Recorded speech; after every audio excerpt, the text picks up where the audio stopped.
सरकार कुछ घंटे के अंदर धराशायी हो जाए, ऐसा इस देश को देखने को कभी भी मिल सकता है। दोस्तों नमस्कार, मैं हूं विनीता यादव। जो कुछ भी इन दिनों राजनीतिक उठापटक में हो रहा है, उसमें एक बड़ी बात ये भी दिखाई दे रही है कि आखिरकार कितने दिन मोदी सरकार चलेगी।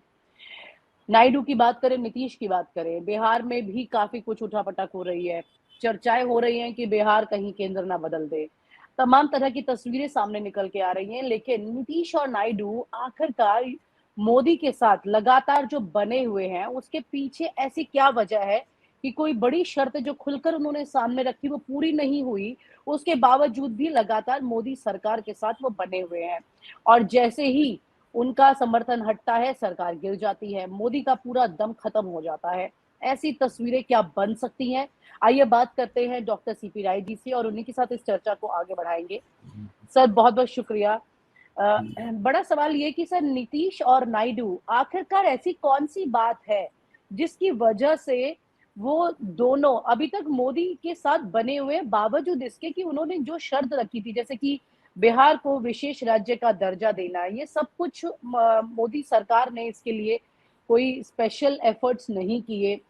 और वहीं पर अगर नायडू की भी बात करें तो नायडू तो आए साथ इसी को लेकर के लोगों ने सवाल भी उठाने शुरू कर दिए थे, और ये दोनों ही कभी भी झटका दे सकते हैं। कितनी मुमकिन है ये बात सर? विनीता, दोनों की स्थिति ये है कि नीतीश कुमार भी अनप्रेडिक्टेबल है बिल्कुल भी। उन्होंने जब जब फैसले लिए हैं अचानक लिए हैं। और आपको याद होगा नरेंद्र मोदी का वो भाषण, जब वो बिहार में बोल रहे थे, कह रहे थे कि 50,000 दे दूं, 60,000 करोड़ दे दूं, 80,000 करोड़ दे दूं, 1,00,000 करोड़ दे दूं कि 1,25,000 करोड़ दे दूं। इस तरह के सवाल नरेंद्र मोदी ने उठाए थे और उसके बाद बिहार के हिस्से में झुंझुना आया था। फिर जो भी परिस्थितियां बनी, इस बार की सरकार को नीतीश कुमार ने फिर समर्थन दे दिया, जबकि नीतीश कुमार जयप्रकाश नारायण के आंदोलन से निकले हुए हैं। बिहार को बागी माना जाता है और ये माना जाता है कि बिहार देश की राजनीति को तय करता है। ऐसी स्थिति में जबकि पूरा देश परेशान है इस सरकार से, नरेंद्र मोदी और अमित शाह, इन दोनों की राजनीति के जो तौर तरीके हैं, इनका जो एक आपराधिक पॉलिटिकल क्राइम जिसको कहा जाए, राजनीतिक आपराधिक एक जो चरित्र है लोगों का, कि साम दाम दंड भेद किसी भी तरह से कुछ चीजों को कर लेने का, जिस तरह से पूंजीपतियों के हाथों में सब चीजें चलती चली जा रही हैं। अभी कल मैं पढ़ रहा था कि सिर्फ 16 की 18 लोग अरबपति खरबपति थे गुजरात के, उनकी संख्या सैकड़ों में पहुंच गई है और सब वहीं से भागे हुए। वहां पर कोई नकली जज निकल रहा है, कोई नकली IAS अधिकारी निकल रहा है। जितने भी कर्म इस तरह के हो रहे हैं सब गुजरात में हो रहे हैं। सारे पुल बह जा रहे हैं, सड़कें बह जा रही हैं और सारे भागे हुए लोग भी, मुझे लगता है इक्का दुक्का को छोड़ के सारे पैसे लेकर भागे हुए लोग भी गुजरात के ही हैं। उन परिस्थितियों में इन सब चीजों को बर्दाश्त करते रहना नीतीश कुमार के स्वभाव तो नहीं होना चाहिए। हम लोग सब आश्चर्यचकित हैं कि वो आखिर कैसे इसको बर्दाश्त कर रहे हैं। उनकी क्या मजबूरी है? क्या कोई उनकी कमजोर नस उनकी भी है जो दबी हुई है, या फिर वो मौके का इंतजार कर रहे हैं, या फिर लालू प्रसाद यादव जी की पार्टी से वो कुछ ज्यादा त्रस्त हो गए थे? जबकि मुझे वो ध्यान है कि जब विधानसभा में कॉन्फिडेंस मोशन चल रहा था और उसमें लालू जी के बेटे जो उप मुख्यमंत्री है तेजस्वी, वो भाषण दे रहे थे। उस भाषण में तेजस्वी ने लगातार ये कहा कि चाचा आप हमसे कह देते हम सरकार से बाहर हो जाते, हम बाहर से समर्थन देते रहते आपको, हमने आपको कोई दबाव नहीं डाला, आप कोई सवाल उठता मुझे बुला लेते, मुझसे बता देते कोई दिक्कत अगर हो रही थी आपको तो, और मैं तो हर तरह आपके साथ हूँ, मैं आपसे दूर नहीं हूँ। तो जो नीतीश कुमार के सामने बैठ करके तेजस्वी ने भाषण दिया, एक तरह से नीतीश को उसने नंगा शब्द कहना अच्छा नहीं रहेगा, लेकिन उनकी पोल खोल दी कि ऐसी कोई परिस्थिति नहीं थी कि उनको कोई नाराजगी रही हो लालू प्रसाद यादव की पार्टी से या तेजस्वी से या उसके साथ के मंत्रियों से। क्योंकि अगर कुछ ऐसा रहता तो नीतीश विधानसभा के फ्लोर पर खड़े होकर के उसका जवाब देते, लेकिन नीतीश ने उसका कोई जवाब नहीं दिया और तेजस्वी ने बड़े ही विनम्र तरीके से बड़ा धारदार भाषण दिया था। और उस दिन नीतीश कुमार भी ऐसा लगता था कुछ शर्माए हुए। इस बीच कई बार ऐसी परिस्थितियां बनी है जब नीतीश कुमार ने बीजेपी के उप मुख्यमंत्री को मीटिंग से बाहर कर दिया। कई बार ये लगा कि वो नाराज हो रहे हैं। उनके साथ छल हुआ है। उन्होंने बिहार के लिए विशेष पैकेज की मांग किया था, उन्होंने बिहार के लिए स्पेशल स्टेटस की मांग किया था, लेकिन दोनों ही मांगे पूरी नहीं हुई। छोटे मोटे झुंझुने थमा दिए गए हैं, कुछ ट्रेन वगैरह चालू करके और छोटा मोटा पैसा देके उनको एक तरह झुंझुना थमाया गया है। वही स्थिति चंद्रबाबू नायडू की है। चंद्रबाबू नायडू इसी सरकार के द्वारा जो भी स्थितियां बनी थी और कुछ दिन तक जेल में रहे थे। और जेल में जिन मुद्दों को लेकर के रहे थे, अभी हाल में ईडी ने उसमें उनको क्लीन चिट दे दी है कि वो उसमें शामिल नहीं है और उनको क्लियर कर दिया। वो मजबूरी उनकी रही होगी कि उनको क्लीन चिट लेना हो और वॉशिंग मशीन में धुल करके उनको क्लीन चिट मिल सकती थी, वरना फिर जेल जाने की नौबत आ सकती थी। वो परिस्थितियां रही होंगी, लेकिन अब तो वो परिस्थितियां नहीं है। कोई भी नेता जो देश का नेतृत्व करता है या प्रदेश का नेतृत्व करता है, किसी विचारधारा का नेतृत्व करता है, उसकी निगाह में मुझे लगता है सबसे पहले मानवता होनी चाहिए और उसके बाद देश होना चाहिए। देश के बाद तब पार्टी और प्रदेश का नंबर आता है। लेकिन अगर वो इतने बड़े स्तर पर नहीं सोचता तो फिर वो लीडर के कहलाने के काबिल नहीं है। अभी ये दोनों लोग मुझे बड़े ऐसा लगता है कि आधे आधे पर खड़े हैं। आधी सरकार के साथ है और आधा सरकार के खिलाफ है। नायडू के साथ एक स्थिति जरूर हो सकती है कि कांग्रेस के साथ वो कंफर्टेबल फील करें कि न करें, और कांग्रेस के साथ अगर जाए तो उनकी स्थिति क्या रहेगी, उनकी क्या पोजीशन रहेगी, उनका क्या वहां स्थान रहेगा, कांग्रेस उनको किस तरह से ताकत देगी या उनका महत्व बढ़ाएगी। ये सारे सवाल उनके सामने हो सकते हैं। नीतीश कुमार के सामने तो ये सवाल भी नहीं है, क्योंकि इंडिया गठबंधन का तो निर्माण ही नीतीश कुमार ने किया था। आगे बढ़ करके उन्होंने इनिशिएटिव लिया था, उन्होंने मीटिंगें बुलाई थी और उन्हीं के बुलावे पे इंडिया गठबंधन बनना शुरू हुआ था। बाद में फिर इसको जो कांग्रेस पार्टी के अध्यक्ष हैं खड़गे साहब, बाद में उन्होंने इसको लीड करना शुरू कर दिया, जो नीतीश बाहर हो गए। लेकिन ये बेसिकली क्रिएशन तो नीतीश कुमार का। लेकिन विनीता जी, मुझे जो थोड़ा राजनीतिक मेरा अनुभव है और जिंदगी का अनुभव है, ऐसा लगता है ये परिस्थितियां बहुत दिन तक नहीं रहेंगी, क्योंकि देश में जो बेचैनी है, लोगों में जो बेचैनी है चुनाव आयोग को लेकर के, संस्थाओं के दुरुपयोग को लेकर के, हर चीज पर कब्जे को लेकर के, आरएसएस की भावी रणनीति को लेकर के, आरएसएस जिस तरह से देश पर एक आगे चल के कब्जा करने की अपनी रणनीति बना रहा है और वो आरएसएस का राज कायम करना चाहता है पूरे देश में, उन सारी चीजों को लेकर के अगर हमारे जैसे लोग चौकन्ने हैं और बेचैन हैं, तो कहीं ना कहीं नीतीश कुमार और चंद्रबाबू नायडू या अन्य लोग भी तो ये जानते ही होंगे, उनके निगाह भी इन चीजों पर होगी।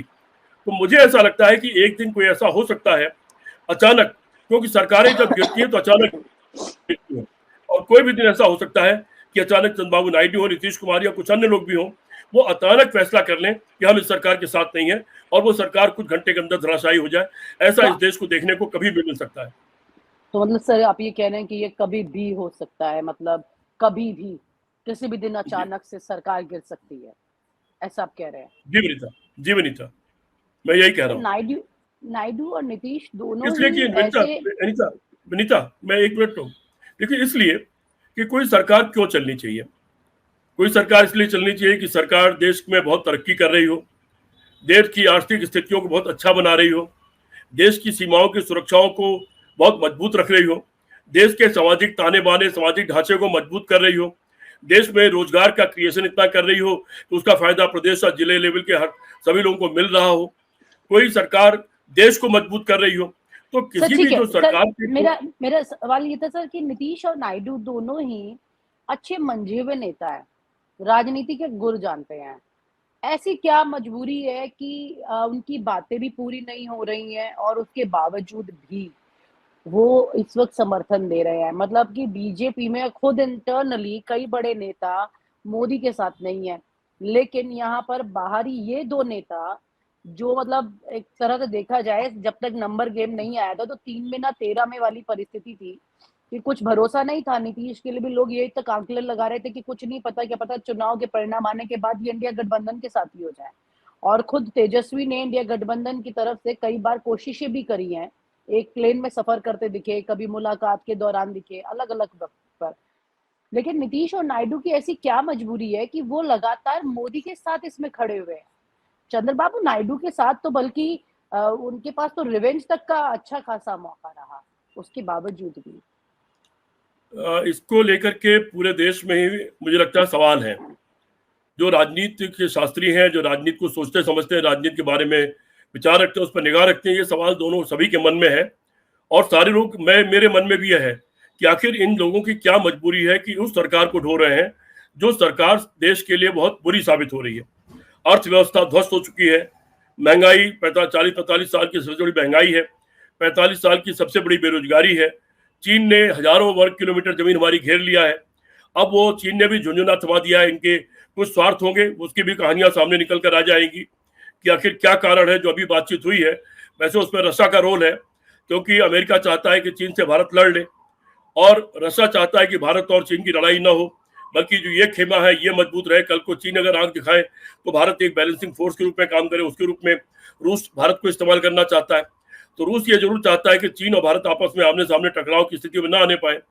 तो रूस के प्रेशर में हो सकता है थोड़ा बहुत, लेकिन चीन का अपना एक तरीका है, वो बिना लड़े कब्जा करता चला जाता है और आगे बढ़ता चला जाता है।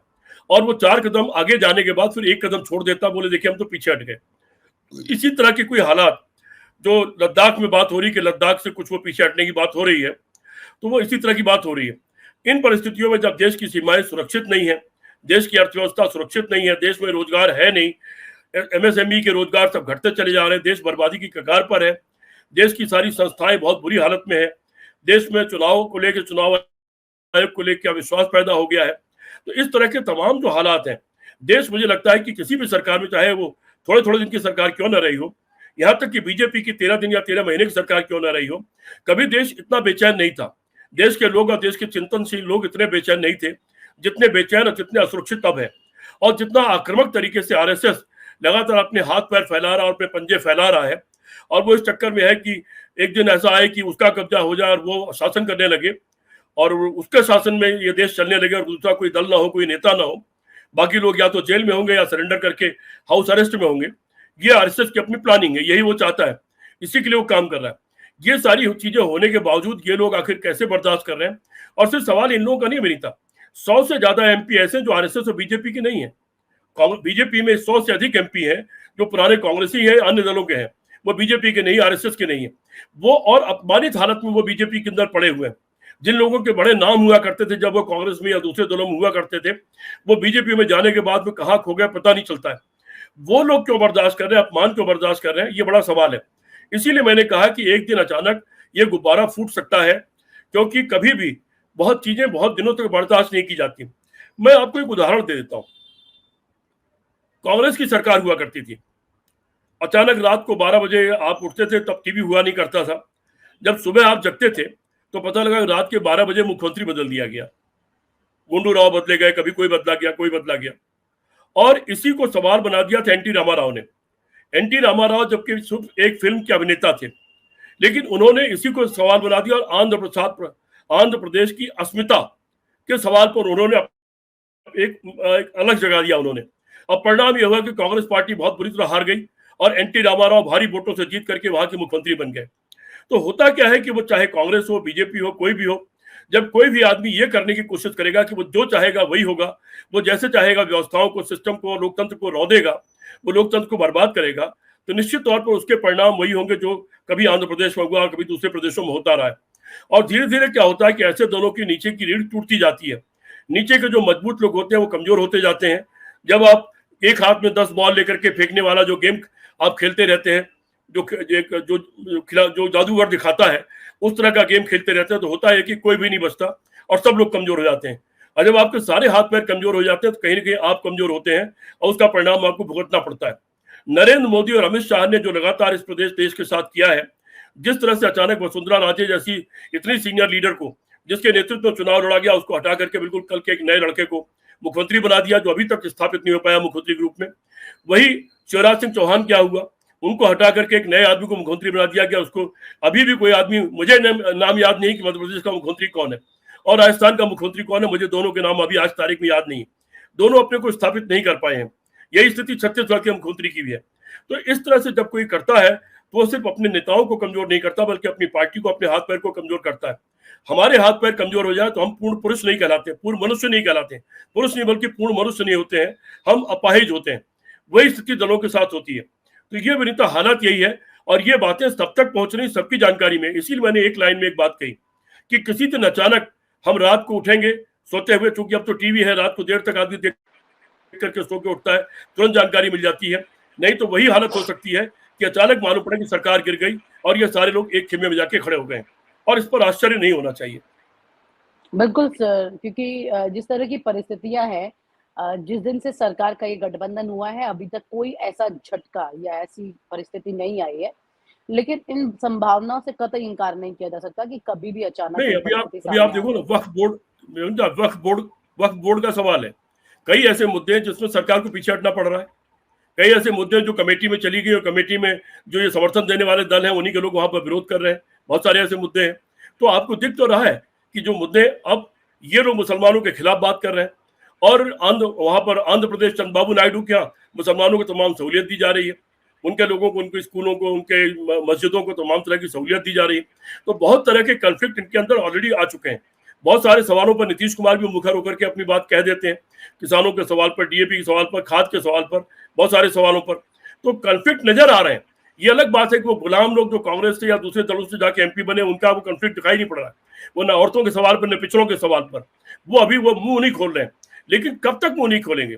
मुझे ऐसा लगता है, मेरा जो अनुभव कहता है, एक दिन अचानक ये सरकार धराशायी हो जाएगी। मतलब पॉलिटिकल संभावनाओं से इनकार नहीं किया जा सकता, लेकिन ये अपने आप में बहुत बड़ी बात है जो बात का जिक्र आज आप कर रहे हैं। बहुत बहुत शुक्रिया sir, thank you so much, thank you so much. और आप हमसे जुड़े रहने के लिए सब्सक्राइब करें YouTube पर, फॉलो करें ट्विटर पर और लाइक करें Facebook पर। और ज्यादा जानकारी के लिए आपको टाइप करना होगा सिर्फ न्यूज नशा।